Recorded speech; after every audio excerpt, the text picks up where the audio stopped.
Hey, Brandon Peterson, what's up? Yo, not So, much. Sorry, you kind of cut out there. oh, sorry about that. Am I cutting out right now, or am I good? It's fine. Okay. Oh, I was asking you. So, how are you doing? Oh, I'm fine. Did you just talk to Voice of Reason or Yeah, VOR? we Or, we talked for about an hour, I think it was. I'm not 100% sure. oh, how did that go? I mean, I don't know. It was okay. Didn't really get much out of it, but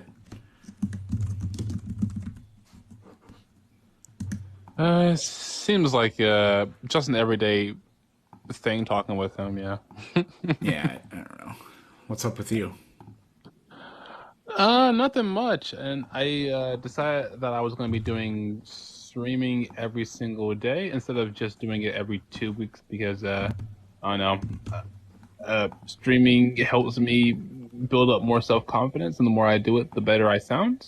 And that's what I'm gonna be doing from now on. That's yeah, practice makes perfect. Yeah, I don't know. To try to promote the book, I was doing multiple a week instead of just two, but we'll see. Oh, and about your book as well. So I haven't proofread it yet. I do. I've been super busy, with working and then doing other stuff. But I will try to proofread it tonight before I get some sleep, and like that. Because you sent me the book over like a month ago, and I haven't looked into it yet. 'Cause I suck at reading. Yeah, no problem. Hmm. So when do you plan on publishing the book? I don't know what the timeline is. I'm ready. I'm basically ready to publish it. I just don't have my computers being repaired, so I can't for about 2 more weeks. Would be the soonest, but it has to get sent off to a company. They do all the page design. They'll do like cover artwork. So they have to do that, and then I have to be like, yeah, looks good or looks bad, and I don't know how long it takes them to do it at first. And if I say I want to do these specific changes, I don't know how long that takes. It's really hard to say, but I'm going to do everything I can to have it be available to buy like at the end of the year or at the beginning of next year. Yeah, I definitely look forward into to buying it and all that because because as you know, like I'm an undergrad student and there is still a huge chunk of evolutionary knowledge that I am sorely lacking in.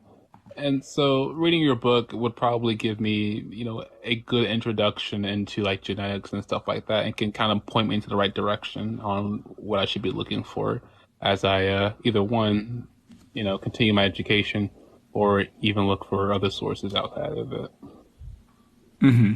Well, yeah, hopefully it's helpful.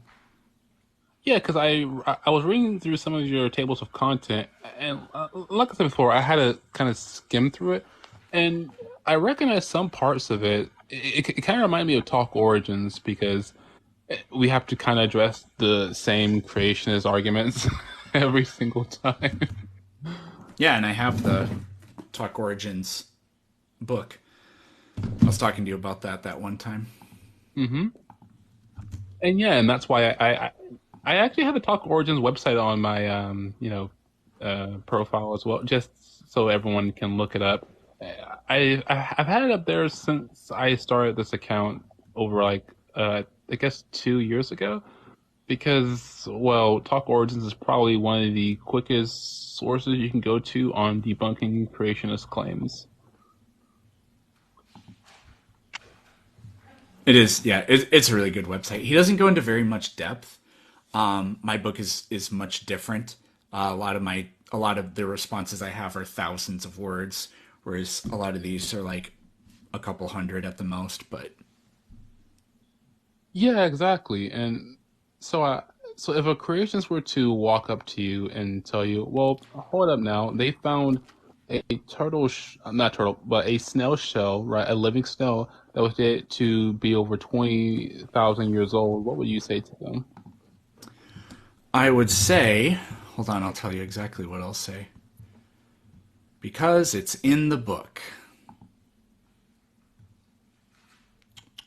This computer is so slow. I bought a new computer, but it won't be here for another week.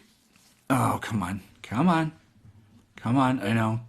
Oh, it's Google, okay. Yeah. Google, Google Docs uses a lot of RAM, but you got to work with me, computer. Is this in the Young Earth Creationist section? I think it is. They found organic. No, fossils are dead. No. Yeah, well, okay. Snail only occurs probably a couple times in the entire book, so we'll just search for snail. Command F, snail.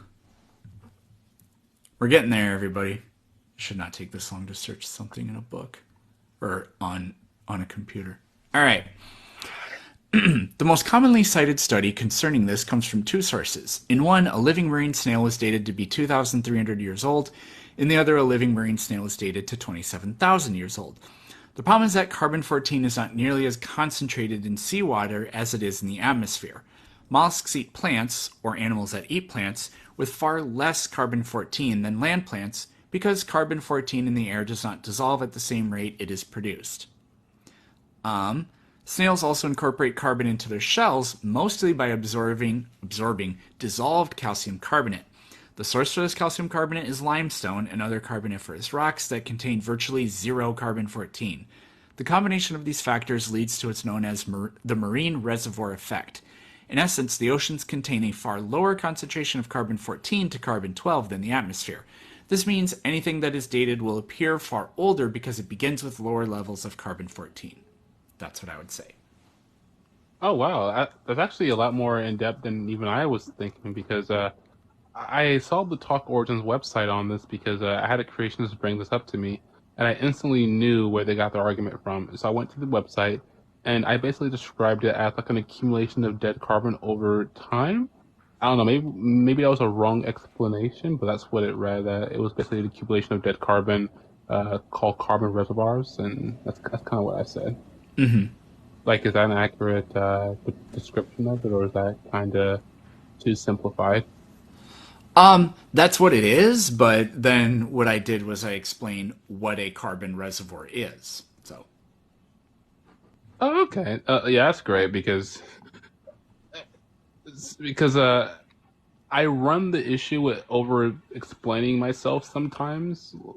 For example, whenever I try to explain how technically on an evolutionary timescale humans are still monkeys, I have to explain that, well, the word monkey and the way we normally describe it is paraphyletic because it only contains the old and new world monkeys, which doesn't make too much sense if you consider them to be monkeys because apes are actually closely related to old world monkeys than old world monkeys are to new world monkeys. So if you want to be consistent, then you have to call us also monkeys as well. yes! Sorry, I just got an email, but I heard everything you said. Um, yeah, we're old. Well, technically, so what I usually say is humans are apes. An ape is a type of monkey. A monkey is a type of primate. A primate is a type of mammal. A mammal is a type of vertebrate. A vertebrate is a type of animal. So on and so forth. So, Yeah, because all too often I try to explain how we are technically still monkeys, and people will like, well, Pilly, don't over explain. Well, I'm not trying to overly explain it, right? Like, for example, if someone were to ask me what is a paraphyletic classification, it simply means when you include some but not all members of a particular group that are closely related to each other. So you're excluding some. In this case, you're excluding apes rather than including them into this category. So technically, monkey can be monophyletic, which contains all members are closely related, or at least have a recent common ancestor. You know. Sorry about that. I dove pretty deep into phylogenetic classification, and I can't get it out of my head now. yeah, phylogenetics is something that I, I get it, but it's not something I can talk freely about because it's very confusing. Yeah, it really is, and it gets really complicated as well when you get down to like, well, technically speaking, aren't all groups monophyletic? All of them have share a common ancestor, and it's like, well, technically yes, but depending on the group, it can be different. Like for example, a good example of polyphyletic is when you have, let's say, insects and birds, right? But how they aren't shared with a recent common ancestor, they're distantly related from each other. So that's a good example of polyphyletic. Like, and there Yeah, are other or terms as well that are more complicated. yeah, or like reptiles is a really good one. Oh, that's especially good. And so, what is your thoughts about birds being reptiles? Because technically speaking, with them being dinosaurs, they have to be reptiles. I mean, phylogenetic. See, this is where it gets really weird for me. Like, I phylogenetically, I get it, because basically the problem is here we can draw a chart for everybody. Do do do do do do do. All right, branches, branches, branches, branches, more branches, more branches, more branches, branches, branches, branches. Okay, so then this would go over here. I don't know. So you have like your evolutionary tree, right? Mhm. So the reason reptiles doesn't work is because birds evolved from reptiles, which means you'd have to just cut out part of the overall series of branches, and like you're not really allowed to do that, right? I don't know. That was a crappy explanation, actually, but I don't know. Look it up on your own. But anyways, if birds evolved from dinosaurs, then they technically are dinosaurs. But a dinosaur is a type of reptile. But a reptile isn't exactly a valid taxon. Well, it might be a valid taxon, but it's not really a phylogenetic group. Again, this is where it's like it's very hard for me to talk openly about it. Now, like, I get that, but there are very bizarre implications for that. Like, for example, we are fish according to that. Mhm. And like, I get it. Fish were the first vertebrates. We're the descendants of them, right? Or they Mhm. are our no, wait. We are their descendants, yeah. For example, snakes are classified as tetrapods, even though they don't have legs. They are the descendants of organisms that did have them. That classifies them as tetrapods, right? Yep. But like, if we're gonna go with this all the way, it means that eukaryotes are prokaryotes. And that's where I'm like, I think we need something to say that a bird is a bird and a reptile is a reptile, right? And a bird is not a reptile. But that's where it gets like really goofy because when you look at the like if we look at ostrich or whatever, if we look at its kingdom, phylum, class, order, family, genus, species, is it yeah, its class is Aves, whereas if we look at a cobra, I don't know, whatever. Mhm. Nope, that's not going to be a good example. A coral snake. You stupid computer. Coral snake. There we go. Its class is. It's going to be reptilia, right? Right. So they're in completely different classes. So, like, according to the taxonomy, they're both chordates, but according to the phylogenetics, they're both reptiles in a weird way. Well, not really reptiles, I guess. This is where like it's weird. It's very, very, very weird, and it's kind of sloppy. So I don't know. I don't know what the I. But at the same time, I feel like if humans would have been around before the bird dinosaur split, we would have then said, well, no, birds are their own thing because they evolved, right? Like reptiles evolved into birds, like fish evolved into eventually amphibians and all that stuff, right? But Yep. I don't know. It's goofy. Oh no, like, I completely get it too because even under the classification as well, and this is why Linnaeus taxonomy has kind of fallen out of favor, like family, kingdom, or like it's kind of fallen out of it because the more we begin to understand about living organisms and how complex they are, we kind of have to throw out Linnaeus and just simply switch to systematic phylogenetics. Uh, Thanks to Carl Woese, yeah. who was probably of all the people that never won a Nobel Prize, I would say he's one of the absolute taught people that should have. It's kind of a shame. Yeah, there are plenty of people in the distant past, especially evolutionary biologists, who haven't really won any Nobel prizes. I'm like, well, why? Yeah. Why so? Well, biology is complex. All right. I'm gonna dip out, everybody. But I mean, it was a little bit entertaining at least. Yeah, VOR is a person I spoke to him one time.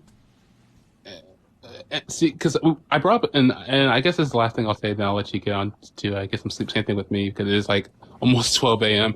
Well, I brought up this study that was published recently about how there was a bottleneck event around 900,000 years ago that resulted in almost a near extinction of the hominin, well, humans in general. And he automatically dismissed the number before even seeing the study. And I'm like, yeah, you're not a good faith author. So I just stopped talking to him like pretty much immediately. He was like, "Well, they're all picking those numbers." I'm like, "Well, dude, come on! Like, you didn't even read the study yet. Like, so how can you possibly know?" Yeah, I don't know. It happens. Yeah. So that being said, I'm gonna let you get some sleep, and I really appreciate talking to you for this time. Oh yeah, absolutely. Anytime. Have a good one. You too. All right. Comment section. You guys have any questions?